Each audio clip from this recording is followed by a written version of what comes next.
भंडारदऱ्याचं वर्ग 2च्या जमिनी, आदिवासी समाजाचे इतर सगळे प्रश्न, भंडारदऱ्याच्या बॅकवॉटरचं मागच्या बाजूचं सगळं पाणी, हे जे सगळे प्रश्न हे आपण मांडलेले होते. आदिवासी विकास मंत्र्यांच्याच अध्यक्षतेखाली उद्या मंत्रालयात बैठक आयोजित करण्यात आलेली आहे. एकदा जोरात टाळ्या वाजून त्या गोष्टीचं स्वागत आपण सगळ्यांनी केलं पाहिजे. लाल झंडे के इन्किलाब इन्किलाब. कोण कोण मंत्री हजर राहणार आहे? तर आपले पालकमंत्री आणि जलसंपदा मंत्री राधाकृष्ण विखे पाटील त्या बैठकीला हजर राहणार आहेत.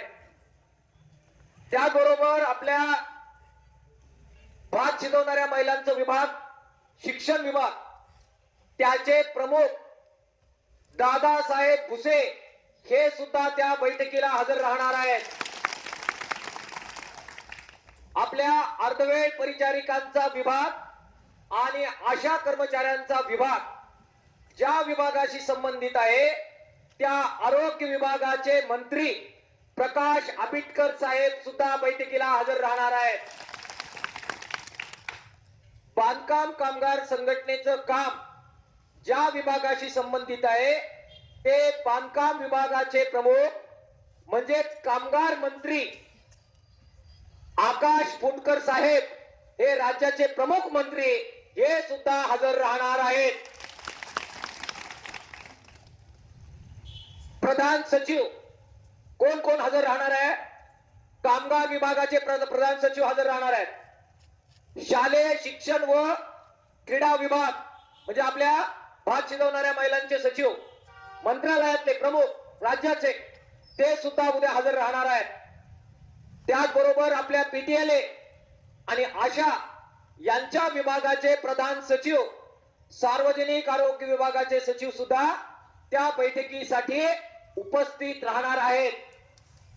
त्याचबरोबर आदिवासी विकास विभाग याचे मंत्रालयाचे सचिव आणि त्याचबरोबर आदिवासी विकास विभागाचे नाशिकचे जे सचिव आहेत, आयुक्त, हे दोघंही आदिवासी प्रश्नासाठी तिथे हजर राहणार आहेत. कामगार आयुक्त ज्यांचं बांद्र्याला ऑफिस आहे, मेडिक्लेम आणि बाकी सगळं ते पाहतात, ते हजर राहणार आहेत. अहमदनगरचे जिल्हाधिकारी ते त्या मंत्रालयाच्या बैठकीला हजर राहणार आहेत. पोलीस अधीक्षक ज्यांनी आपल्याला सगळी मदत केली बरीच, ते अहमदनगरचे, ते सुद्धा तिथे हजर राहणार आहेत. आणि पोलीस अधीक्षकांच्या बरोबर इतर सर्व प्रमुख विभागाचे प्रमुख अधिकारी सगळ्या आपल्या मागण्यांचा अभ्यास करून चर्चेसाठी त्या ठिकाणी उपस्थित राहणार आहे. माझं पॅड बैठकीला आम्ही आज मध्ये बैठक केली आणि बैठकीमध्ये आपल्या वतीनं कोण कोण जाणार, आपण जायला पाहिजे की नाही चर्चेला? अरे जायला पाहिजे की नाही? आपलं म्हणणं तिथे मांडायला कोणीतरी गेलं पाहिजे की नाही? तर बैठकीसाठी आपण 13 लोकांचं शिष्टमंडळ निवडलेलं आहे. 13 पैकी 2 लोक आम्ही ठरवू. 2 लोक जे येणार आहेत कोण त्याचा जरा इथे काही साठी ते आपण ठरवू. पण गणेशनी मला आठवण करून दिली, आपल्या अंगणवाडी विभागाचे जे मंत्रालयाचे सचिव आहेत ते सुद्धा उद्या त्या बैठकीला हजर राहणार आहेत. म्हणजे सर्व विभाग आपले आले. आपल्यापैकी कोण कोण जाईल? तर मला असं वाटतं की मी गेलो पाहिजे की नाही गेलो पाहिजे? का तुम्ही जाता? मला जावं लागणार आहे, कारण तिथे आपली बाजू हे सगळे लोक मांडतीलच. पण मला सुद्धा जरा काही वेगवेगळ्या बैठकींचा अनुभव आहे आणि म्हणून मी त्या बैठकीमध्ये जाणार. तुम्हाला बिलकुल वाऱ्यावर सोडणार नाही, मी जाणार आहे. माझ्या बरोबर कोण कोण राहील? तर किसान सभेचे 2 लोक आपण निवडले. आता आम्ही बैठक केली, आपल्यात कोणी एक माणूस नेता नसतो. नेत्याला वाटलं अरे काय रे कोण बोलतोय ते फोनवर, नेत्याला वाटलं बैल गाभण, बाकीचे लोक म्हणतात 13वा महिना आहे बहुतेक. आपल्यामध्ये असा नेता वित्याचं काही अंतिम नसतं. आपण सगळ्यांना विचारून निर्णय घेतो. आमची बैठक झाली आणि आपण मग सगळ्या लोकांना विचारलं कोण जाणार कोण नाही वगैरे. तर किसान सभेच्या वतीनं 2 लोक जातील. जंगल जमिनीचा प्रश्न आहे आपला अकोले आणि संगमनेरचा. तर त्याच्यामध्ये अकोल्याचे प्रतिनिधी म्हणून आपल्या जिल्ह्याचे सचिव, राज्य कमिटीचे सदस्य नामदेव भांगरे हे आपले प्रतिनिधी म्हणून जातील जंगल जमिनीवाल्यांची बाजू मांडायला. संगमनेर तालुक्यामधून आपण ताराचंद विगे यांना निवडलेलं आहे. संगमनेर तालुक्यातून किसान सभेच्या वतीनं ते जातील. एकदा जोरदार टाळ्या त्यांच्यासाठी वाजवल्या पाहिजे. बांधकाम कामगार संघटनेच्या वतीने आता दोन संघटना आहेत. आपली आहे नंदू डहाळे साहेबांची आहे, पण आम्ही म्हटलो दोन्हीच्या दोन्ही प्रतिनिधी नंदू भाऊ तुमच्या संघटनेचे आपण नेऊ. दोन प्रतिनिधी नंदू भाऊंना दिलेले आहेत. एकदा टाळ्या त्याच्यासाठी आपण वाजवल्या पाहिजेत. कॉम्रेड नंदू डहाळे आणि अजित साळवे असे दोन प्रतिनिधी बांधकाम कामगार संघटनेचं प्रतिनिधित्व करतील. शालेय पोषण आहार कर्मचारी संघटनेचे आपले राज्याचे नेते आपल्या बरोबर चालू लागले. काल रात्री आले डॉक्टर अशोक थोरात. एकदा टाळ्या त्यांच्यासाठी वाजवल्या पाहिजे. त्यांना आपण घेऊन जाणार आहे. आणि मग आम्ही विचार केला, अनेक आपले प्रमुख चांगले लोक आहेत. आपल्या अध्यक्षांचं नाव काय आहे? शालेय पोषणच्या नंदाताई बांगर. आपले सचिव कोण आहेत? संतोष शिर्के.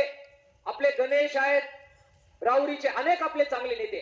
पण सगळ्यांनी सांगितलं, नंदाताई म्हणाल्या की मागच्या वेळी मी गेले होते, मग यावेळी जरा बदलून पाठवा. एक लेडीज गेली पाहिजे, कारण अशोक थोरात पुरुष आहेत, एक तर मग महिलांना प्रतिनिधित्व पाहिजे. आणि म्हणून बांगरताईंनी सुचवलं मी मोर्चा सांभाळते. रोकडेंनी ठरवलं मी मोर्चा सांभाळतो. यावेळी हेमलता शेळकेंना आपण मंत्रालयामध्ये मीटिंग साठी घेऊन द्या, हे सगळ्यांनी मिळून ठरवलेलं आहे. त्यानंतर कोण आहे? जेवला होता का विचारतील. डबा तसाच आहे. शिळा नेल्यावर सासूरवास होत होता. काय सांगायचं तुम्हाला.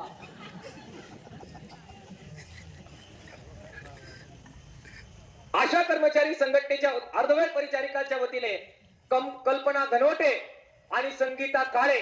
संगीता काळे काय आहेत काही दे? सविता काळे का संगीता काळे? सविता काळे. तिथे नाव दिल्यावर चुकीचं होतं. सविता. ओके. तर दोन प्रतिनिधी हे एकमतानं आपण निवडल्या. आशा कर्मचारी संघटनेच्या वतीने अकोल्यातून संगीता साळवे आणि संगमनेर मधून आपण वैशाली सुरसे अशा दोन प्रतिनिधी आपण आशा कर्मचाऱ्यांच्या निवडल्या. अंगणवाडी ताईच्या वतीने सचिन ताजने म्हणजे आपले गणेश ताजने आणि रंजना पराड असे दोन प्रतिनिधींची नावं आपण कळवणार. गणेशची अशी जरा इच्छा आहे की बाबा जरा इकडे पण जरा सगळं लोकांना सांभाळायला वगैरे लागणार, त्यामुळे मी जरा थांबतो. पण आपण नाव देऊ, आपण ते शेवटच्या क्षणाला डिसाईड करू. त्याच्याऐवजी मग निर्मला मांगे हे नाव आपल्याला वाढवता येईल. आणि मग निर्मला मांगे आणि रंजना पराड हे दोन प्रतिनिधी आपण घेऊन जाऊ. पण त्या सकाळी 7 वाजता इथे आल्या पाहिजे. आणि आम्ही एकनाथ मेंगाळ यांना पण म्हणत होतो, तुळशीराम कातोरेंना म्हणत होतो की तुम्ही चला, पण ते दोघेही म्हणाले की आपले अत्यंत लढाऊ नेते सदाशिव साबळे त्यांना सख्या भावासारखं उद्या तिथे मदत करायला लोक लागतील. मी तिकडे गेलो तर माझ्यापेक्षा सुद्धा जास्त कष्ट घेणारा माणूस जर अकोल्यात कोणी असेल, संगमनेर मध्ये आपल्या जिल्ह्यात कोण असेल, तर मी तुम्हाला सांगतो त्या माणसाचं नाव आहे सदाशिव साबळे. टाळ्या एकदा वाजवल्या पाहिजे सगळ्यांनी. जोरात टाळ्या सदाशिव साठी झाल्या पाहिजे. आई आजारी आहे, 200च्या वर शुगर आहे आईची. सकाळी उठून सगळं आवरावं लागतं आईला, हलता येत नाही अशा अवस्थेमध्ये आई आहे. तरी सुद्धा हा बहादर रात्रंदिवस काम करतोय. आणि तो काय म्हणतोय, काल मुक्कामी आलाय, 2 वाजता झोपलाय, सकाळी 4 वाजता उठलाय आणि परत फोनवर सगळ्यांना उठले का, निघाले का, आले का, आले होते का नाही. सदाशिव साबळेचे फोन सगळ्यांना फोन करतोय, सगळ्यांचं काम करतोय. आज दिवसभर तक केली. आणि त्याने सांगितलं डॉक्टर तुम्ही ती खिंड लावून तिकडे काय लढवा, मी आपले लोक सोडणार नाही. इकडचा मोर्चा चालू राहायला पाहिजे. मी इकडची खिंड लढवतो आणि एक माणूस हलू देणार नाही. हा शब्द एकनाथ आपला सदाशिव साबळेने आपल्याला दिलेला आहे. हे असे लढाऊ लोक आहेत संघटनेत, म्हणून ही संघटना चालू आहे. त्याच्या जोडीला एकनाथ मेंगाळ आणि गणेश ताजने स्वतःहून म्हटले, तुळशीराम कातोरे म्हटले आम्ही थांबतो इथे. बाकी आपले अनेक नेते नावं घेत नाही, सगळे प्रमुख नेते म्हणाले की आम्ही इथे थांबतो आणि हा मॉब सांभाळतो. एकदा ह्या मागे राहिलेल्या नेत्यांसाठी पण एकदा जोरदार टाळ्या झाल्या पाहिजे. आमच्या बर्डेताई आहे संगमनेरच्या, बाकी सगळ्या नेत्या हे सगळं आपल्याला हे चालवायचं आहे. मंजूर आहे का सगळ्यांना इथे? आता आपल्याला एक निर्णय आम्ही अजून हात घेतलेला आहे. काय आहे तो? आपण मोर्चा थांबवता कामा, आपण पळून जाता कामा. आपण गेलेत नेते तिकडे, मग आम्हाला सांगतील काय झालं, असं करून चालणार? जर उद्या काही दगाफटका झाला, दगाफटका म्हणजे काय? बोलवलं तिकडे, गोड गोड बोलले, चहा पाजला, दिलं पाठवून, बघू पुढच्या वड्यात, परत काढा मोर्चे, असा दगाफटका झाला तर आंदोलन त्याच्या नंतर, उद्या नंतर सुद्धा चालू ठेवावं लागेल का नाही बंधूंनो आणि भगिनींनो? अरे आवाज कमी येतो, चालवावं लागेल का नाही? चालवावं लागेल का नाही? तिकडे काय म्हणणं आहे? चालवावं लागेल का नाही? मग आम्ही उद्या 4 वाजता तिथे बैठकीला जायचं, तर सकाळी 10 वाजता निघावं लागेल. ट्रॅफिक वगैरे राहतं. हा, आणि मग तिथे पोहोचल्यानंतर बैठक 4 वाजता झाली तर साधारण 2 तास बैठक चालेल. 6 वाजता सुट्टी, 6 वाजता परत ट्रॅफिक जाम, म्हणजे आम्हाला यायला गेले 2 वाजतील, तुम्हाला सांगतो, रात्रीचे, उद्या रात्रीचे.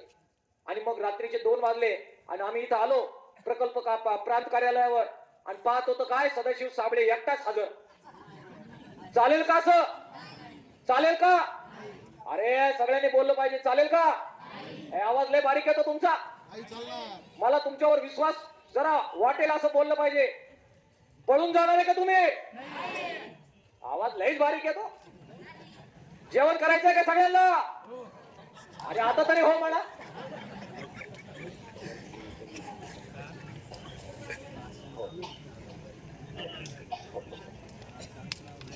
हे बरोबर आहे का? उद्या सगळे लोक हजर पाहिजे. आपले गावठाणाचे लोक, गायरानाचे लोक, तळाच्या जमिनीचे लोक, जंगल जमिनीचे लोक, कोण कोण घरी जर गेला असेल लगेच फोन करायचे. उद्या 7 वाजता रणांगणात हजर पाहिजे. चालू लागायचं. आम्ही तिकडे जाऊ, पण तुम्ही ही इकडची खिंड लढवायची. सगळे किसान सभेवाले, मला शब्द पाहिजे तुमच्याकडून. तुम्ही लढाऊ मावळे आहात लालबावट्याचे, आमचे शालेय पोषणचे. एक हलता कामा नाही, एक एक एक कर्मचारी हलता कामा नाही. बांधकाम कामगार नंदू डाळे आणि तुमचे 2 अजितराव, 2 लोक घेऊन चाललोय. अजित साळवे आणि नंदू साळवे, नंदू डाळे. बाकीच्या सगळ्यांनी गाडीत बसायचं आणि डायरेक्ट संगमनेरला जायचं. चालेल का? चालेल का? कॉम्रेड, आपण जर नंदू डाळेंच्या तालमीत तयार झालेलो असो आणि थोडं जरी लढ्याबद्दल आपल्याला असेल तर तुम्हाला शपथ आहे, कोणी बांधकाम कामगार आपला हलणार नाही. मला वाटतं छत्रपतीचे आपले नेते आले, मी पाहिलं नाही, त्यांना एकदा टाळ्या आपल्या कॉम्रेड साठी वाजवल्या पाहिजे. या पुढे जरा, तू पण आली, धन्यवाद. ये पुढे, ये रे. आता मग मी तुमचं भाषण माझ्या नंतर करणार, आपण घेणार. थांब रे ताई. बांधकाम कामगार पळून जाणार आहे का? पाठ दाखवणार आहे का? आज लांबून आले होते म्हणून काही लोक गाडीत बसले, बरोबर, पण उद्या बिलकुल आपल्याला जास्त ताण नाही. सोपी लढाई आहे उद्या. सोपी का लढाई आहे? आज एवढ्या लांबून आलो. किती वाजता निघालो आपण? किती वाजता निघालो इकडे राजूरला? 12:30ला, बरोबर आहे की नाही? आता उद्या निघणार आपण सकाळी 7 वाजता. 7 वाजता निघणार म्हणजे किती तास अगोदर निघणार? जवळजवळ 5 तास अगोदर निघणार. मग आज 12:30ला निघून 24 किलोमीटर चालत आलो आपण. किती वाजता पोहोचलो? 7 वाजता पोहोचलो, बरोबर. उद्या तर लवकर निघणार, त्यामुळे उद्या फक्त 10 किलोमीटरवर पहिला मुक्काम आहे. किती किलोमीटरवर? 10 ते 10 मी तुम्हाला चालू लागणार, मग जाणार मुंबईला. तोपर्यंत मी आहेच. कोण पळून जातंय, कोण राहतंय, कोण सगळं पाहत राहणार मी. हा, मी सोडणार नाही तुम्हाला. आणि मग तिथे मस्त जेवणाची व्यवस्था केलेली आहे. इथे जवळच एक मंदिर आहे 10 किलोमीटरवर, कोकणेवाडी. हा, मग आता कोकणेवाडीचं नाव कळाल्यावर निम्मे आले डायरेक्ट कोकणेवाडीला हजर. सिक्रेट ठेवायला पाहिजे होतं. जेवण पुढे येते ते शोधून गेले असते. जायचं नाही कोणी पुढं, बरोबर चालायचंय, बरोबर आहे का? आणि म्हणून कोकणेवाडीला पहिला आपल्याला जेवण, तिथे आपण मस्तपैकी जेवण करणार, पाण्याची व्यवस्था असणार. आणि तुम्हाला एक आनंदाची बातमी द्यायची. आपल्या लाडक्या नेत्या दिल्लीला असतात, जनवादी महिला संघटनेच्या राष्ट्रीय नेत्या कॉम्रेड मरियम ढवळे रात्रीचा प्रवास करून उद्या आपल्या बरोबर चालू लागायला अकोल्यामध्ये येत आहेत. त्या बरोबर राहणार आपल्या. आणि मग तिथे जेवण वगैरे आपण करायचं त्यांच्या बरोबर आणि मग आम्ही जाणार तिकडे. आणि मग पुढे किती किलोमीटर राहिले हो? 22 मधून 10 गेल्यावर किती राहतात? आमच्याकडे 12 राहतात. जामखेडला किती राहतात? 22 मधून जामखेडला गेल्यावर 12 मधून 10 गेल्यावर किती राहतं? गणित किती आहे तुमचं? तालुक्यावर वेगवेगळं असेल, आपल्याला काय माहिती किती राहतंय. 12 ढांगामध्ये आपण पोहोचू की नाही हो? पूर्ण आरामशीर. आणि तिथे गेल्यानंतर डायरेक्ट आपला मुक्काम कुठे? प्रांत कार्यालयाच्या समोर ताणून द्यायचं. मी तुम्हाला सांगतो, भारी आमची वाट पाहत आम्ही येतोच तिकडून.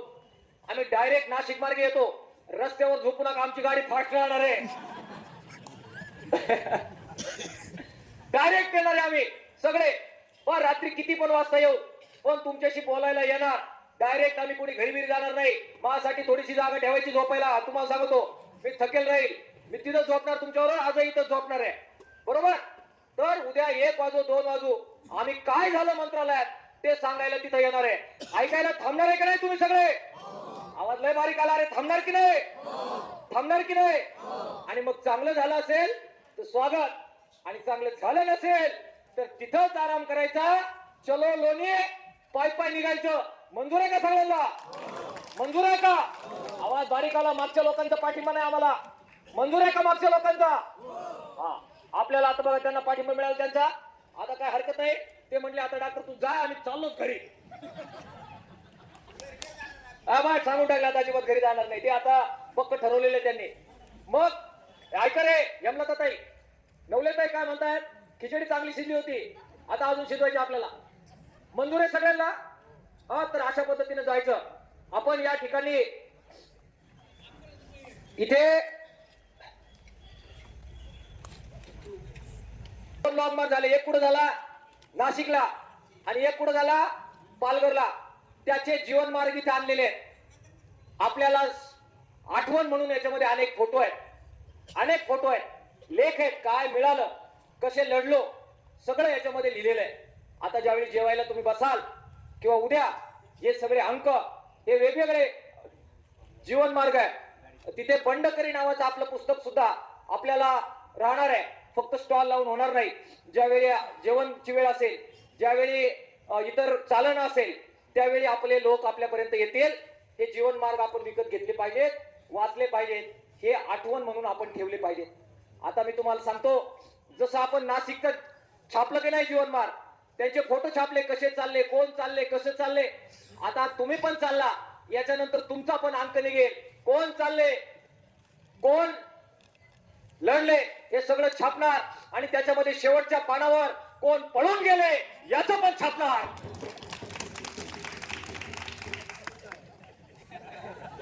त्यांनी ढोल वाजून स्वागत केलेलं आहे, जे लोक पळून गेले त्यांचं. हा, जुन्या काळात काय म्हणायचे? लढले ते मावळे आणि पळाले ते, अरे मोठ्यान बोला, लढले ते आणि पळाले ते, मला वाटलं बावळे. लढायचं का मग? मला वाटतं एवढा डोस पुरे झाला.